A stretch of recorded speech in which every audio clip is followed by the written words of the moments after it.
ефірі Радіо Лада, радіо подкарпатських русинов.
Радіо Лада. Радіо Лада.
Радіо Лада. Радіо Лада.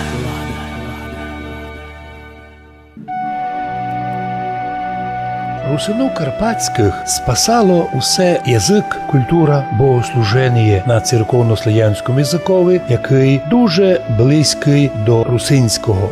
І у Сербії, воєводині, русини сохранили свою культуру, певческую культуру, чтение псалмов і сам русинський язик, хоча вже тепер з елементами сербського. Но важно порозуміти, що і донині русини Подкарпатської Руси, які живуть на материнській землі русинов, сохранили усі напіви, пісні народні, язик, культуру, танці, все, ото багатство, тот великий пласт культури русинської, і ним гордяться, і ним суть багаті, і удивляють многі народи, які таку культуру давно вже утратили. Піснопення величання на Рождество, якое по деяким дослідженням сягає у 14-15 вік, навірно, дуже похоже співали русини і в часи святих Кирила і Мефодія.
Ви слухали передачу, як співають духовні напеви русини Сербії, автономної воєводини, виходці із Карпатської Руси, яка у них інтересна історія, і то, що вони сохранили, присокотили, як зіницю ока. Най Бог поможе їм і дальше, як і всім русинам, сокотити своє. Як казав один мудрий поет, і чужоє уважати, а своє особо любити, і Бога благодарити, і сокотити отот язик, котрий ти дала мамка. Як акцентував професор Іван Туряниця, що вопрос національності рішається просто. Хто твоя мамка? Аж мамка русинка, ти єсь русин. Ти єсь русин.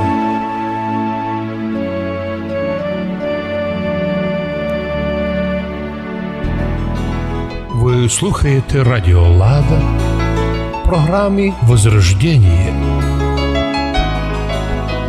Ви слухаєте Радіо Лада, радіо подкарпатських русинов, Радіо Лада.